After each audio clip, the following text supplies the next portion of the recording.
Hey there garden, it's Chris here from Garden Steading, and we're not going to talk about the quest for a decent set of secateurs today. Instead, I want to talk about basically trimming your fruit trees because I was really nervous about doing this heading into spring. And obviously during the winter period when everything went dormant, I was thinking to myself, I really do need to give everything a good trim and to follow kind of the rules that many people online have talked about. But again, I was kind of thinking to myself, what if I trim my trees and they all just die? What is going to happen? And I was stressing out a little bit about it. Now, as with most things in gardening, I think you have to give it a go. Obviously, go online and look for some good advice because that is important. There are things you can do that you might think are smart, and then you kind of like look into it a little bit more and go, oh, that was the worst thing possible. However, there is really good basic advice online. And so I thought I would talk about what I looked up, the advice I got, how I followed it, and essentially the really good results I've had.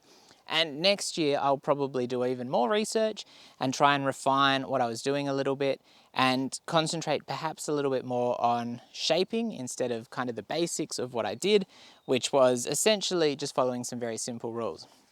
As you can see here, I think this is our Mariposa plum, and we're really hopeful that our plums will go well. And this is kind of our fruit forest in the making section of the garden, and so most of these we're going to try and keep small. Now, what happened here is we had this plum, and it had one big upright growth, and then it had one massive branch that came well up here. And so as you can see, I've chopped it off here. And the one big piece of advice that I saw that came across as really helpful was that when you're trimming, what you're looking for is you're looking for a little kind of node or a little bud on the edge of the branch, which is facing outwards, and that is basically just below where you're going to trim. And essentially the reason for that is because that's where the growth is going to go as a result. And obviously that's going to push everything outwards. And with a lot of these trees, what you're doing, and obviously this is going to vary from tree to tree, so don't try and apply this everywhere, but a lot of the time what you're trying to do is you're maybe going for a vase shape or a vase shape, and you want the growth to kind of go outwards for easy access and like good breathability through the tree itself. And so by trimming this off here, these lower branches, which are actually now covered in new growth, they weren't doing anything. They were looking really sad. And I was kind of thinking to myself, this tree is not doing what I want it to do, because obviously I want it to be kind of like this, and it's just doing this. And yeah, just with that little bit of trimming, really just one cut, we've now pushed a lot of that growth down low in the tree, which is really important. And of course, we're still getting a good bit of growth here, but we had flowers all over it. It was really happy. Obviously, it's gotten really dry now, and so we're having to water a little bit, and hopefully we get a bit of rain to kind of keep everything looking really good. Otherwise, we might lose all the fruit that's starting to set. But it was a success. And yeah, I have to admit, I didn't try and kind of coax this into a special shape or anything like that. I just went straight off the top, basically looked for that outward facing bud or node, and here we are. Good result, I would say, for a beginner.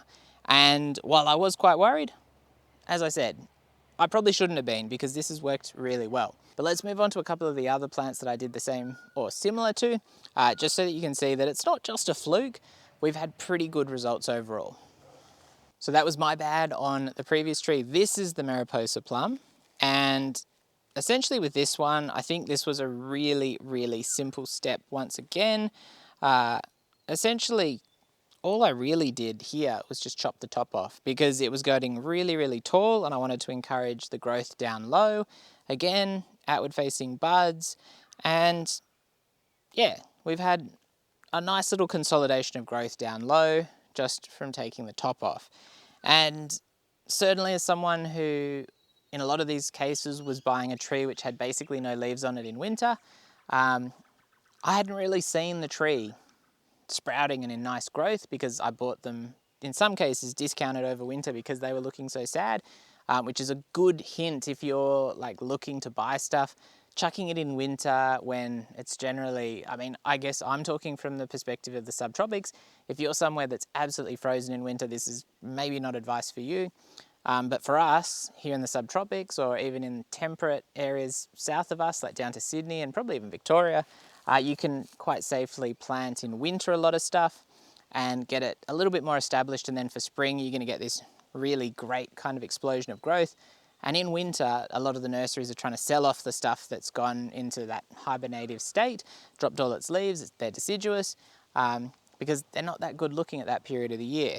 Yeah, that's what we did. We picked up some really good deals, and it allowed us to put in a lot more trees than we perhaps would have if we'd been buying them full price. So there you go.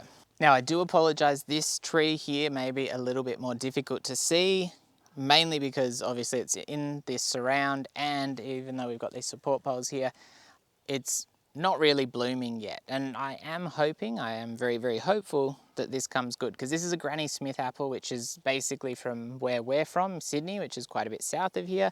And it probably is a little bit more suitable to that slightly colder kind of area.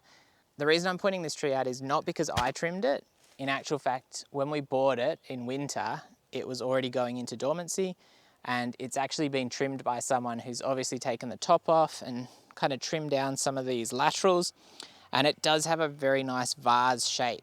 Now, it is possible that with this tree, I'm going to need to be a bit more proactive maybe next season in giving this a trim and trying to get that shape right.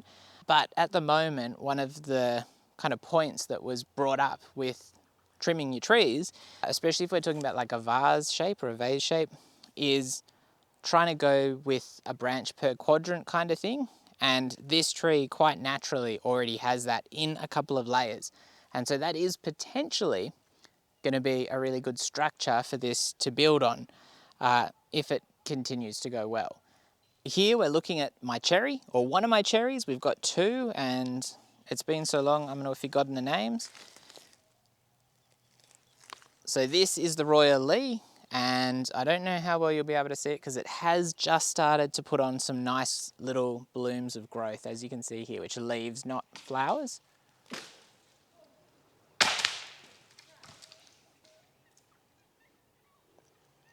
Just a fairly deadly gum tree branch coming down on a very, very still day.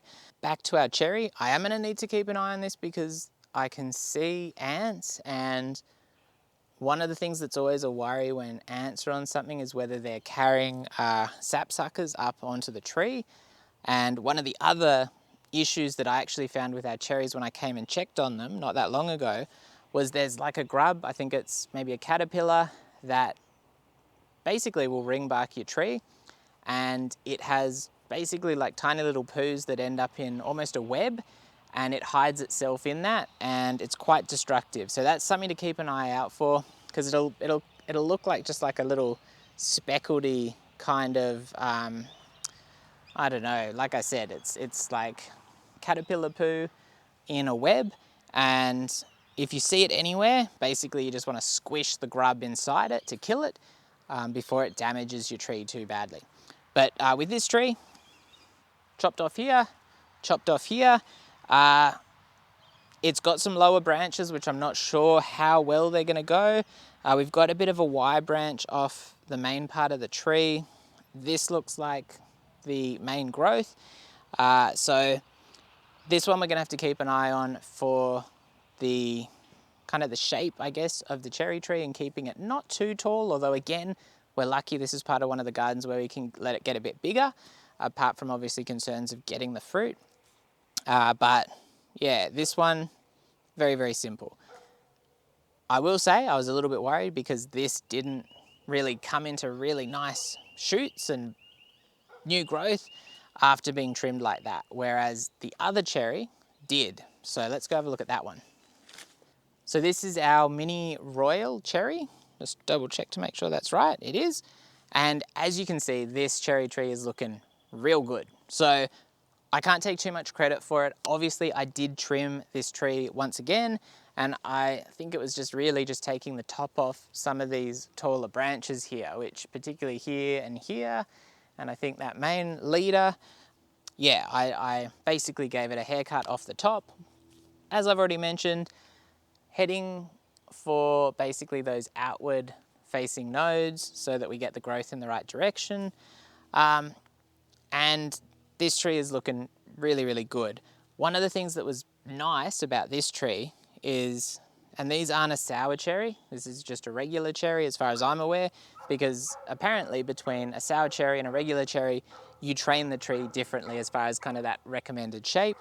But with this one, these lower branches here, which have obviously a lot of great growth on them, they're basically kind of in the 4 quadrants. So we've got the 4 branches coming off really, really nicely. It's kind of an ideal shape. And then as we come up, we also see the tree starting to kind of diverge out in another layer. But I think from my understanding, you know, potentially next year, depending on how the growth goes, we may even want to like chop it off here and try and encourage these growths to give us another layer of these lateral branches rather than just going straight up. And yeah, I guess kind of one way of looking at it is it can feel like you're really killing or hurting your plants when you take the trimming action. But I think the better way to look at it, which I saw explained in one video, was essentially what you're doing is you're pushing the energy in the direction you want it to go, which, you know, you can think of it as, well, I'm kind of involving myself in how the tree is growing, but it can also be about improving the health of the tree. It can be about ensuring the accessibility for the fruit, which obviously that's more of a human thing, but at the same time, obviously having a fruit tree where everything's out of reach and all the animals are coming for it, that can actually be not so good as a general thing. And yeah, I think there are some real, you know, very logical reasons as to why you want to be a little bit harsher on the trimming, which may seem destructive, but when you see the trees just come out with this amazing growth, you'll realize that you were doing the right thing, hopefully. Anyway, that's the main trees that I've done a bit of pruning on. Hopefully this might give you a bit of confidence to give this a go if you're worried about it like I was. Maybe I'm just crazy and no one else even thinks about this stuff.